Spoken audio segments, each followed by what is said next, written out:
And we're back with all new episode of News You Can Use, a podcast by Pennsylvania Stands Up about Pennsylvania, people, power, and politics. I'm your host, Edwin. I go by he, they pronouns, and I'm Director of Narrative Strategy here at PA Stands Up. And I'm Hannah, they, she, the digital organizer here at PA Stands Up. Welcome, y'all. And before we dive into Hispanic Heritage Month, let's do a quick update. Beloved listeners, you might remember that the PA budget still hasn't passed. We're now, as of today, when we're recording, 83 days into the new fiscal year, which started on July 1st. And we currently don't have a finalized plan. Just a quick recap for folks. Our fiscal year runs from July 1st to June 30th here in Pennsylvania. Agencies submit 5-year requests in the fall. The governor crafts a balanced spending plan. The legislature reviews it, holds hearings, and then drafts bills. So, by law, the budget has to be balanced. The delay means that schools, nonprofits, and local governments, and ultimately our communities, are feeling the pinch. Transit agencies like SEPTA are seeing rippling effects. Delays and service issues impact thousands of commuters every day. And critical services? They're stuck in limbo. Crisis centers, child welfare programs, Mm. healthcare subsidies, they're all waiting on funds. Advocacy groups are sounding the alarm, and protests in Harrisburg are bringing attention to the real human cost of this stalemate. So, if you care about roads, schools, housings, or transit, or any of the resources our community utilize, need, and deserve, this budget matters. Schools are waiting for funding, which means programs are on pause and teachers' contracts are in flux. Nonprofits like child services are facing cuts or delayed payments. Local governments are scrambling, and public projects slowed or postponed. Protesters and advocacy groups are showing up in Harrisburg, calling for fully funded schools and opposing voucher expansion that favors private institutions. They're calling out the legislator and Governor Shapiro for their inaction. And don't forget about the Supreme Court of Pennsylvania. They're making decisions that affect property taxes, voting rights, education, and human rights. And 3 of our justices, Donahue, Doherty, and Wecht, are up for retention on the November 4th election this year. The stakes are high. Housing, transit, courts, budgets, it's all connected. And your voice matters. Get involved in your community today. Join us in the fight for our local and state level by becoming a member and make sure you're registered to vote. Every vote counts. Amplify your voice in your community, educate your friends and family, and small steps build momentum. And speaking of local action, PA Stands Up is holding our own mass meeting on September 28th from 7 to 8:30 p.m. on Zoom. We'll learn together and talk about what we can do to fight the billionaires trying to divide us, exploit us, and strip our communities of our resources. We'd love to see you there. Join us to build community and find your place in the fight. We'll put the sign up link in the show notes. We'd love to see you there. Come say hi to your favorite PA Politics pod team. Even producer Liz will be there. Now, let's get down to the real reason that we're here this month Hispanic Heritage Month. Hispanic Heritage Month runs from September 15th to October 15th, coinciding with the independence anniversaries of several Latin American countries: Costa Rica, El Salvador, Guatemala, Honduras, Nicaragua, Mexico, and Chile. It started in 1968 as Hispanic Heritage Week under Lyndon B. Johnson, then expanded to a month in 1988 under Reagan. Shocking that he ever did anything non-terrible, huh? The goal was, and always has been, to recognize the histories, cultures, and contributions of Hispanic and Latinx Americans. Celebrating achievement is part of it, yes, but it's also about acknowledging the economic, social, and political struggles that have shaped America's Latina communities. Today we're welcoming Brianna, PA Stands Up Regional Organizing Manager for the Lancaster and Berks County regions. Can you tell us a little bit about yourself and how you got involved with PA Stands Up? Oh, yes. So like Edwin said, my name is Brianna. I am the regional organizing manager of PA Stands Up. I've been organizing for close to ooh, 5 years now. That's a lot. That's a lot of time. I've been organizing for about 5 years, starting in New Jersey, working around policing, immigration, and housing issues. And then I came over to PA Stands Up and have been really throwing down around the housing issue in PA. I am a mother of one, a beautiful daughter named Vivian. Uh, yeah, and she is my life. So, and I'm a dog mom too. I can't forget Sade. So, just a little bit about me. Love it. Love Miss Viv. So, so, so cute. Bree, can you tell us a little bit about why you organize? Like, what is your personal stake in this work? Oh yeah, absolutely.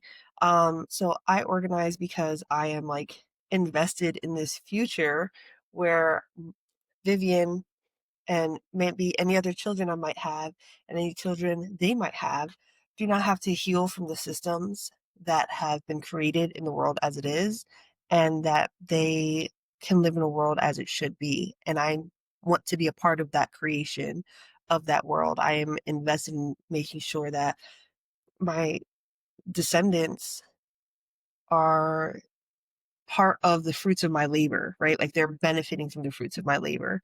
And I know that that world is possible. So I live in the idea that and that we collectively can create that world. There's just, we know there's a lot going on. There's a lot happening right now. And I refuse to let that be issues that my child inherits. I love that. And we talk a lot about, you and I, about organizing from a place of joy. How do you bring radical joy into your organizing and into the work that you do? Oh yeah. I think that's something me and you, Hannah, have talked about deeply, and it's something that's like core to the way that I organize. Because there are so many precious things that I want to protect. There are so many beautiful moments that exist right now that like I want to see on the other side when I can say that we're done organizing all together and the world is perfect. Um, and it's like just sitting and having a cup of coffee with my mom, or like just being able to like enjoy the quiet moments with my daughter and my fiance, and just getting to enjoy each other's presence and like live in those like quiet peaceful moments. I cherish those so deeply that I want to protect that, and I want everybody else to be able to experience that too. Like I want that joy for other people. And so I bring that into my organizing as a way to like make sure that people are rooted in what is possible and what they already have, and not just from a place of scarcity. Like there's such abundance currently, and love and enjoy. And like I organize and like so that we can protect what does exist and expand on it, hopefully. I think that's so, so important, specifically thinking about like operating from what you currently have and dreaming about what you want in the future. So many people get so bogged down, like everything's on fire, like we were saying earlier today. Things are on fire, but there's also still some joy around here. We can find a little joy, pockets of joy in life. I love that so much. Um, I'm really curious, Brianna, what does Hispanic Heritage Month mean to you personally? Like we saw it started off as a week and now it's expanded to a month and straddles 2 months. So what does that mean personally for you? I first of all, I love being Puerto Rican, like like down to the bone. Like I love being Puerto Rican. So like Hispanic Heritage Month means a lot to me. It's an opportunity to talk about our collective heritage in America, like in the like Latino like diaspora, and to really shine a light on how different the like how do I explain this? Like the cultures of Latinidad is so varied, right? Like no one culture is the same from one island to one country to a Commonwealth to dependencies, all of it. They're so varied, they're so different. So this month really gives us an opportunity to shine the light on that variety, that little spice of life that we bring to everything that we come into. So I love it. I love Hispanic Heritage Month. I love that. And speaking of bringing that into everything that you do, how does your identity as a Latina influence the way that you organize? It does a lot, actually. I think being Latina and being specifically Puerto Rican I think a lot about how colonialism and imperialism affects the way that we all navigate the world, especially here in America, right? Like maybe not the seat of imperialism, because looking at you, Britain, but like taking on America has really been taking on the mantle of imperialism and colonialism, like this neo-colonialism. So anyways, I think like being Latina and seeing how that has affected specifically my family, specifically my country of Puerto Rico, and all that entails, I take that into my organizing as a way to push myself, decolonize like the systems of oppression that are being used against people of color and Latinos and Black people and Asians and all of us across the BIPOC community. Did that make sense? It totally makes a lot of sense, and I resonate with that a lot as myself, just thinking about, I don't know, how colonialism has affected my family and like how it continues to do so across the board. But we'll get more into that in a different episode. Stop Um, there. yeah, come back. We'd love to have you.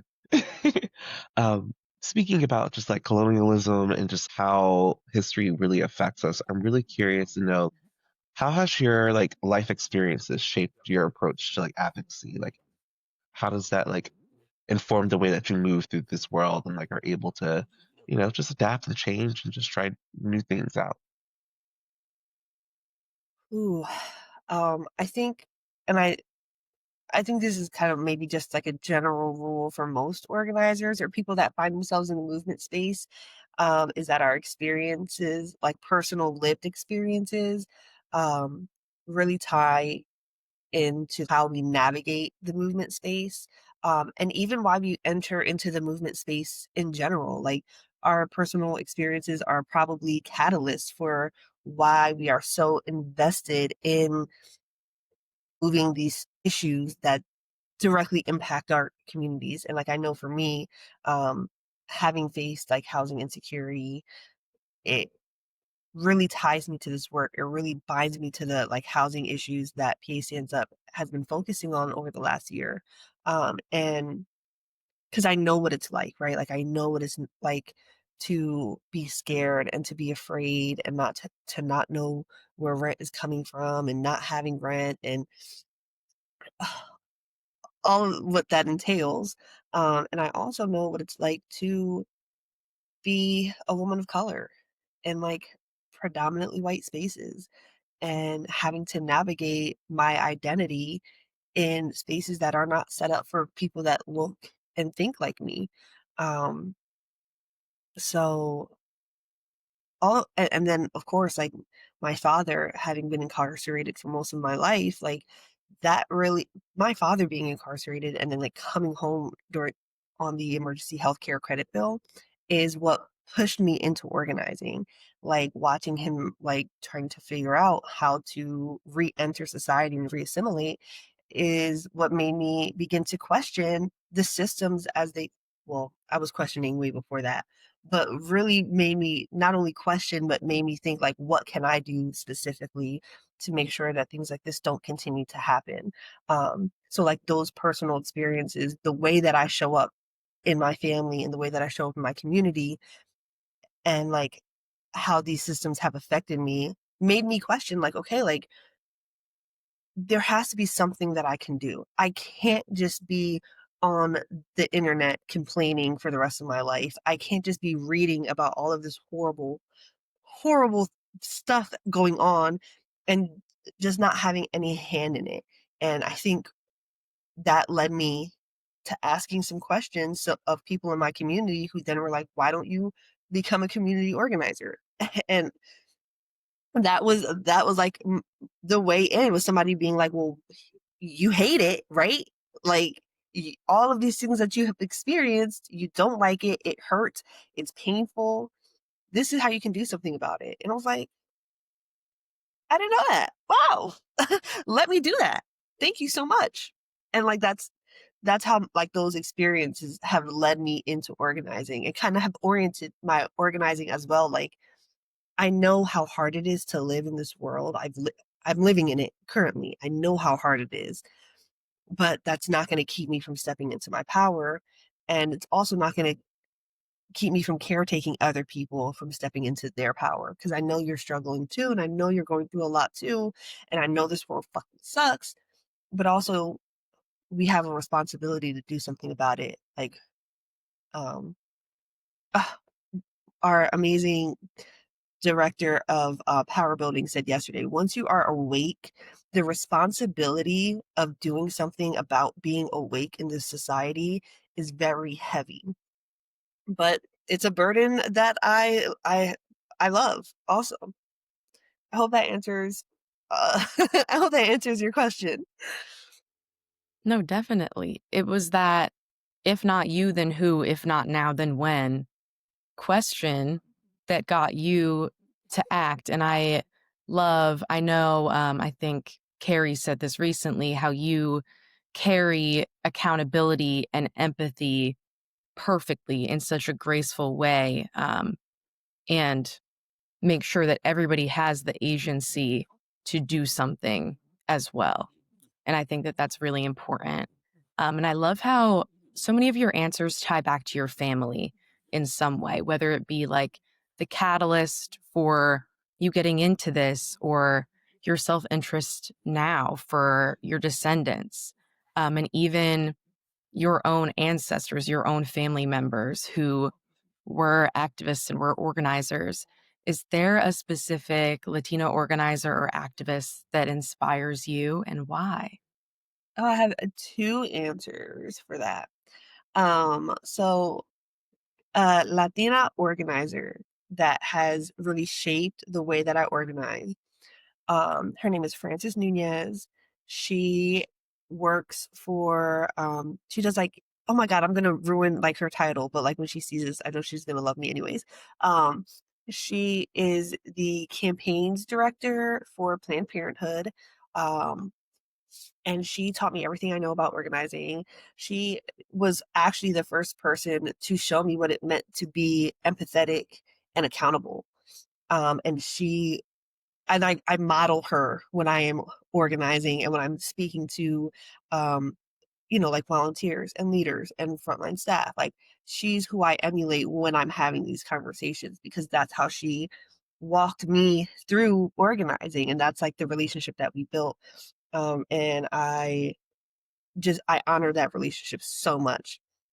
And then a Latina activist who I really admire is somebody that I'm descended from, who is Lolita Lebron. And a lot of Puerto Ricans know who that is, know that she was an activist and a fighter for Puerto Rico national liberty, and like demanding that Puerto Rico be free from the colonial clutches of America.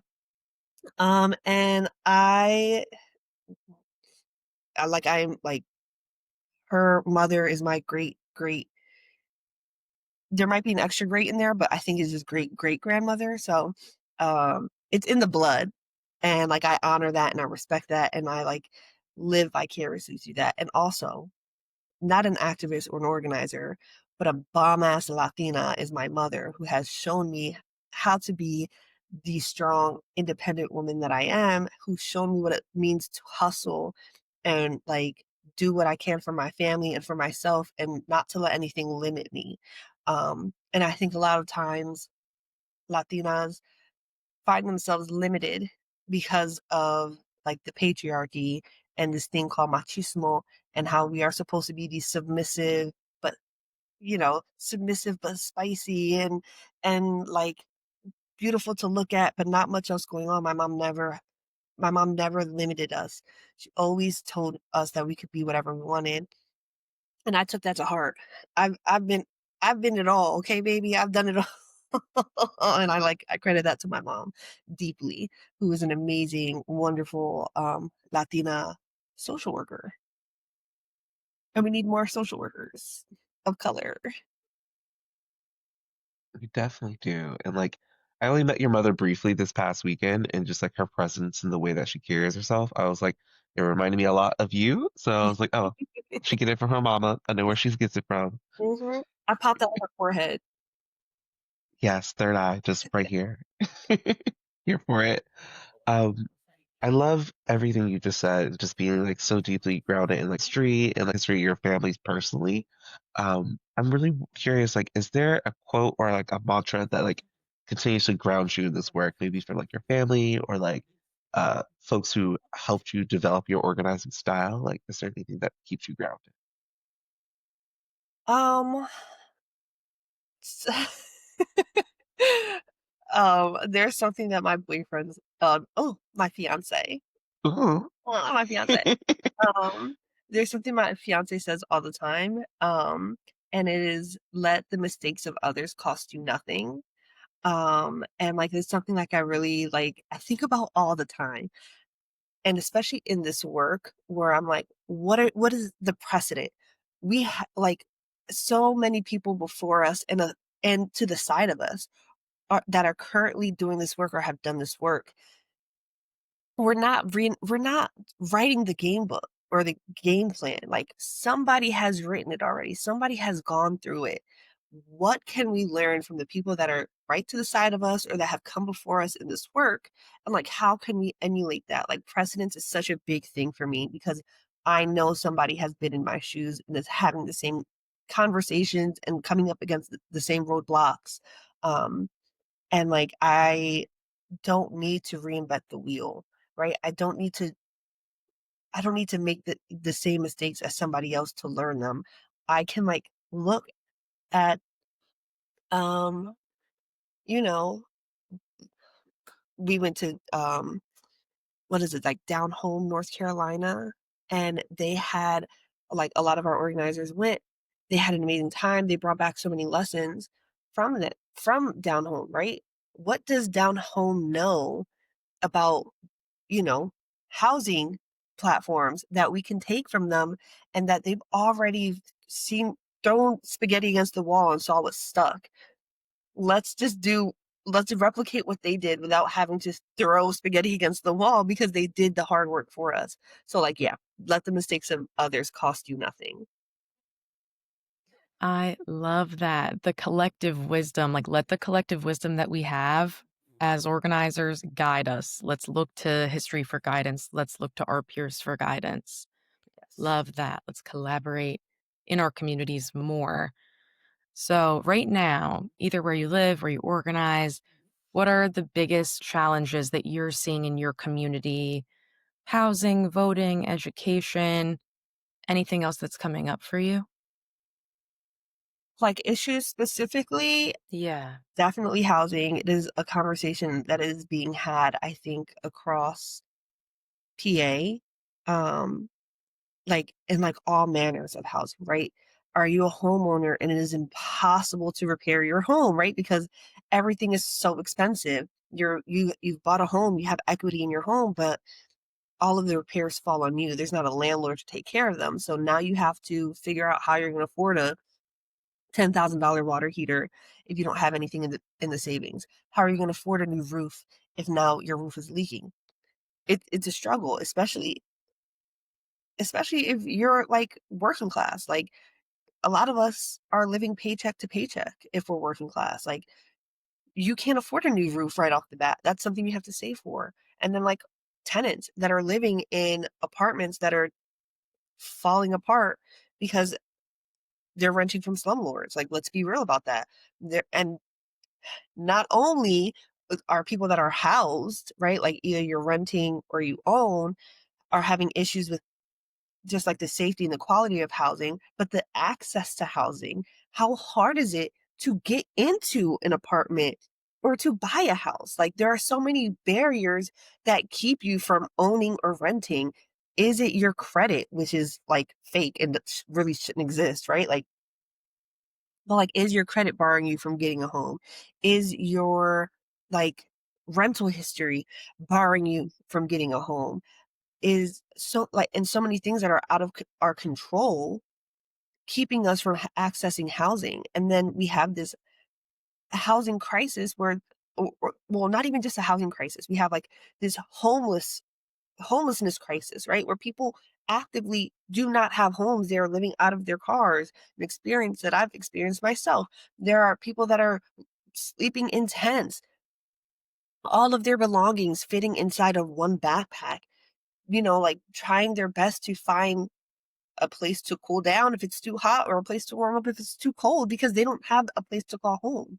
Um, so like that is like one of like the big issue being housing, but with all these many varied facets of what it means to be in a housing crisis and how it affects not only like the people that are unhoused, right? But people that are housed, that own or rent or are couch surfing, right? Like all of these exist in this very multifaceted issue. And it's something that our community and our base is talking about deeply, and it affects everybody within our base. And it's something that we have been like collectively working on to try to do something to move that issue to give our people some relief. Um, and that is just one of the main issues. We're also hearing a lot of concerns around like being just in general being queer. Like, what does that look like in America right now? Like, how does your identity, if it falls under the umbrella of queer, how does that affect the way that you show up and are able to navigate public life? Are you being discriminated for housing, right? Are you being attacked on the street as just showing up authentically? Like just for showing up authentically, are you being attacked? Um, are you being bullied politically, right? Is there pieces of legislation? And yes, the answer is yes to this rhetorical question. Is there pieces of legislation being pulled down that is directly targeting you as a queer individual, as a trans individual, just for living authentically and not doing anything more than that? So that's another issue that our base and that our communities at large are really like wrestling with, um, as well as policing.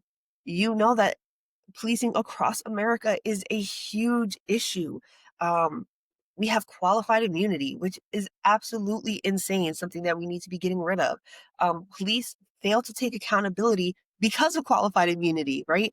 How are we making sure that the police are being held accountable to their communities and not just weapons of like a fascist regime to uphold this horrible, horrible structure of this part I can't explain. Like I can't like verbalize it, but the the structure of inequality or like the system of inequality and how police are pillars of upholding that system and like using their authority to uphold the system of oppression while standing on the necks of those that they deem that are beneath them. So like all of these issues our communities are struggling with deeply. And then don't get me started on the data centers. Let's talk about it, right? Like how honestly, before the conversations of data centers have started popping up, my electric bill for a two-person household, up until very recently, two-person household, one-bedroom apartment, was like $600 a month. Who is, uh, baby, we don't even have cable, we have Wi-Fi. So where is $600 a month coming from in electricity? And we're fighting, and there's no relief in lowering the electric bill no matter what we do. And come to find out, it's data centers because we're paying for data centers electric use. So that's why our electric bill is so high. And so now with all of these data centers popping up all across PA and affecting people's pockets even more, to the point where, do I pay the electric bill because it's $600 or do I pay rent because it's $1,000? Like, what bill goes first? Because I only have $1,000, and if I pay 600, I don't have $1,000 for rent. Like these are the very real everyday conversations that our people are having, and that we're seeing as we are organizing on the ground. So I'm sorry, I get very No, we love it. We love it so much because it's showing people how things are actually like coming up in our communities and like why things are happening because everyone can see that their, utility bills are going up and you're like, okay, let me just maybe unplug this here and like don't use the lights and you're making sacrifices in your everyday life to be comfortable in your home And it's not even you, it's the data centers that's like down the street. When I know they're trying to throw like what, 8 up in NEPA, where they're like, we have a chapter up in Northeast Pennsylvania, and there's 8 of them, 8 data centers. So imagine a community that's already like still reeling from the industrial revolution of the last century. Like now this is coming in and just like exploiting our communities even more. So thank you for breaking that down and putting that into perspective, Brianna.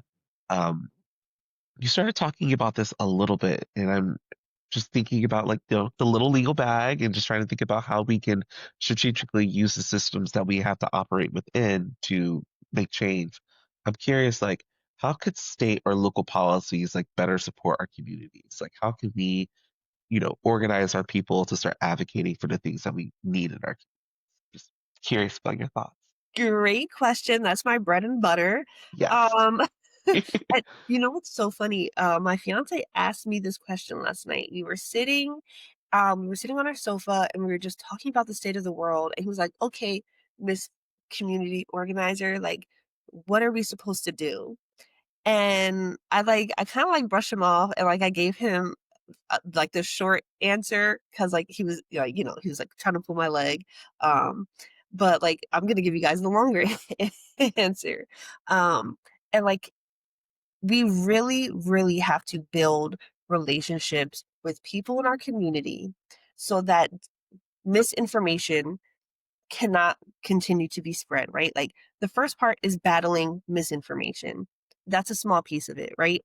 Once we have built that relationship with our community, we then have to move our community into seats of power. Does that look like electing a city council seat, a county commissioner seat, a zoning ordinance seat, like putting our community into these positions, people that like are directly um not just directly impacted, but like the stakes are real for them also. Putting them into these seats and them being beholden to our community and not, like the multi-million dollar corporation that is funding a lot of our politicians and policymakers. So that when it comes to implementing policy and creating language around protecting our communities, we have people on that side of the table willing to go to bat for us, willing to fight for us because they are us. It is, there is not an us versus them mentality when we're at that table. We are all a collective community. And that's where it starts, right? It starts with like I'm gonna come up with a name. Danny. It starts with Danny saying, you know what?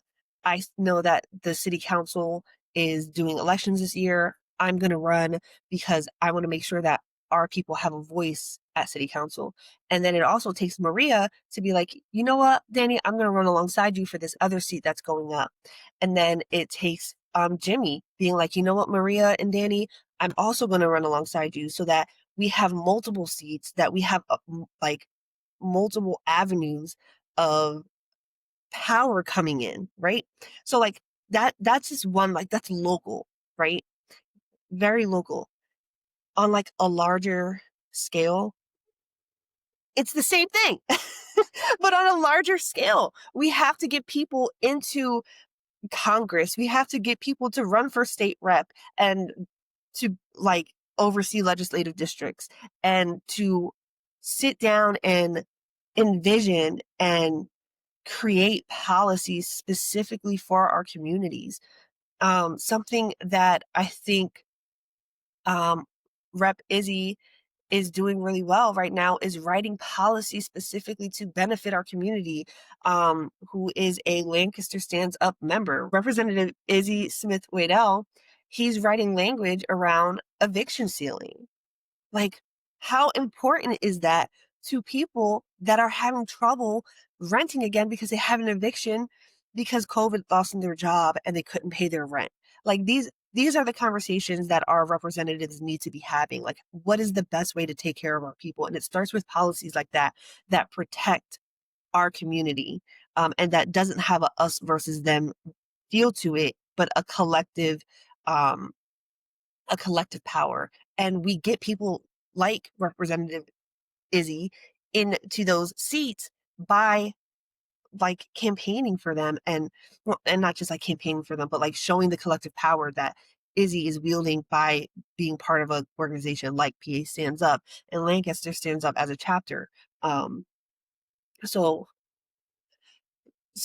like that's also important, but also having the imagination to envision policies and legislations within the system as it currently stands that will help us. Like, we can't just say we want these things. We have to think about how we implement them and like go about implementing them.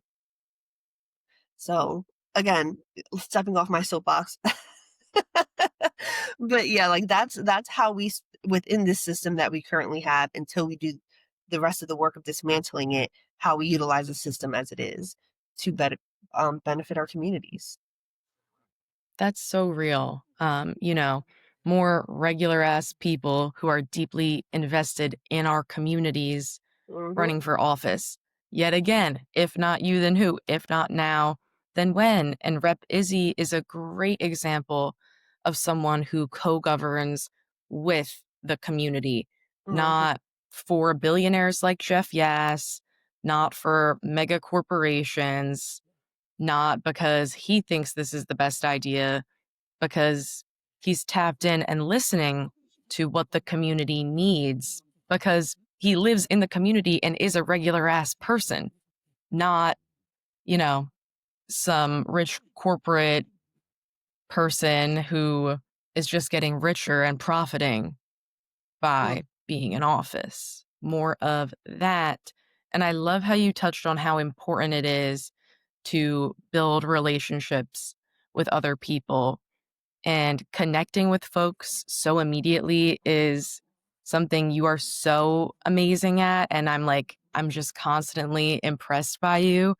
Is there a story from your organizing work that really sticks with you, that continues to inspire your work, that, you hold in your heart when you're doing this? Yes, and I think this story is very fitting for like Hispanic Heritage Month. So when I first started organizing, I was organizing at like faith-based, right? Like I was organizing in churches and temples and mosques, um, and all that, and it was really cool. And I remember I was going into a one-to-one with a Puerto Rican pastora, a female pastor in Trenton. And I had, scheduled the one-to-one. I got to the church and I said, Hola, pastora, bendición, which for Puerto Ricans is a sign of respect. I pretty much was asking for her blessing. And it is something that um, Puerto Ricans do when they are addressing their elders. They will, before they say anything else, they will ask for their blessing. So they will say bendición, which is like, give me a blessing, like bless me. And the appropriate response is Dios te bendiga, God bless you. So of course, I was like, hola, pastora, bendición. And she looks at me and she goes, you are the first person to ever tell me bendición.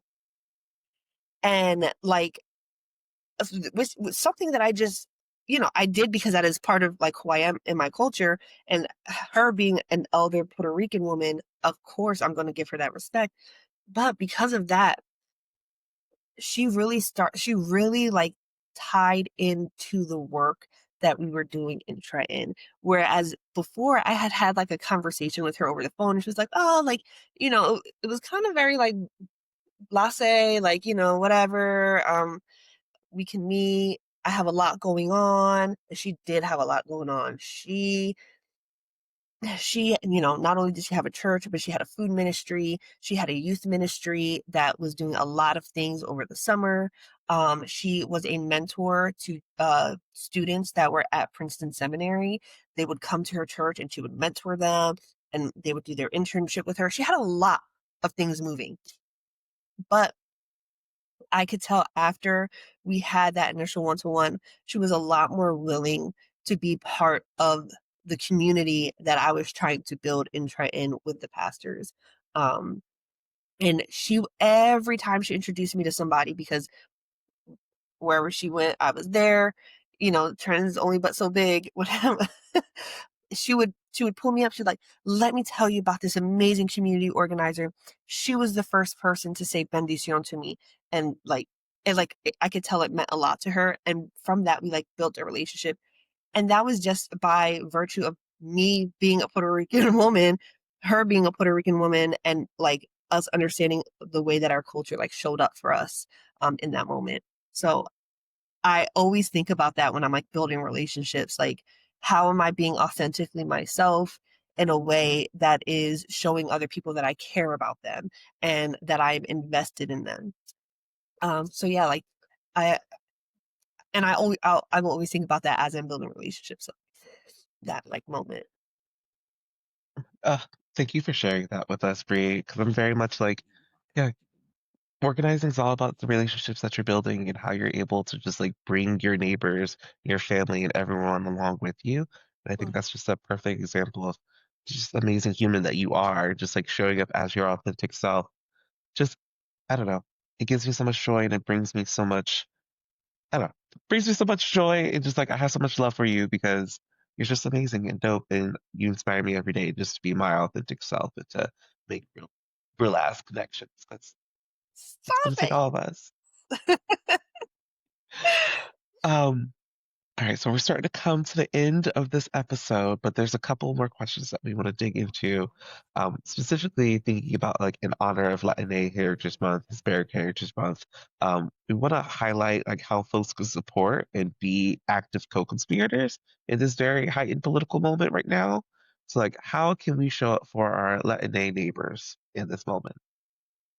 How you can show up for your Latinx neighbors is by showing up to your local community organizing events, being part of organizing your community. That's how you show up. If you feel as though Latino people are more likely to be homeless, are more likely to experience violence at the hands of police, that Latino queer folk are more likely to be disenfranchised, you have the responsibility of and the opportunity, not only just the responsibility, but you also have the opportunity to show up to your local chapters. Um, Lancaster stands up, Burke stands up, NEPA stands up, Lehigh Valley stands up, and be a part of the work that they are moving in order to protect everybody in the community, which encapsulates Latinos and Latinas and Latine, like all of that. And we have a lot of cool stuff coming up. If you go to um, our, can we link our Mobilize? Like we have like a Mobilize like page of just all PA stands up stuff. Beautiful, lovely. If you go to our Mobilize link that we will link below, you will see all the really cool events that are happening near you and by you. And not only that, we have a virtual statewide mass meeting call coming up this Sunday that is going to address how we fight back against fascism, which disproportionately affects Black and Brown communities. So if you care about Latino people, Latinas, and Latine, you're going to join that call. You're going to listen to all the other ways that you can be activated and fight back against fascism. And additionally, on top of that, reach out to me and we can have a one-to-one and we can build a relationship and we can be in a community with one another. So those are some ways that you can figure out how to tap into your community. Obsessed. We'll all be at the mass call. So I better see some of your beautiful faces there. It's going to be fun. We're going to learn a lot and we're going to dig into the work together. Now, Bree, for our final question, I wanted to dream about your ideal future for a minute. If you could tell elected officials one thing about the future that you want to leave for the next generation and how they can help, what they can do about it, what would it be? Oh, what a good question. Oh my God. One thing that I want to happen in our future that I'm leaving behind for my children is housing as a human right. In the future, I don't want to hear anything of I want to hear, "Oh my God, they let people be homeless? How insane, how barbaric, how absolutely ancient of them." I want housing to be such a fundamental human right that people cannot fathom the fact that we let people be homeless. Um, and like, I want us to continue to work towards that future collectively. I think that's a beautiful future to have, and I look forward to living in that future and, helping make sure that comes to fruition because housing is a human right. How barbaric not to let people be housed where they live and want to live as well. Like, wild concepts, but Insane. insane. But thank you, Bree, so much for coming on the pod. I'm hoping that this won't be the last time that you're here with us because we always enjoy. Definitely will invite you back. Thank you so much. Thank Oh, you, Bree. thank you. Love It's so you. fun. See ya. Take care. Thank you again to Brianna for joining us. This month and this episode are about honoring the past, celebrating the present, and building the future we want to leave for the next generation. That's it for this month's News You Can Use. If you enjoyed our show, please follow us and share with your friends and your enemies. And be sure to come back next month to hear about all things Pennsylvania, people, power, and politics. Until then, I'm your host, Edwin. And don't forget, Pennsylvania is for all of us. We'll see you in the streets. This episode of News You Can Use was produced by PA Stands Up member Liz Levins, Director of Narrative Strategy Edwin Stubbs, and Digital Organizer Hannah Henrishon. If you have any questions or topic suggestions, please email us at comms@pastandsup.org. See you next time.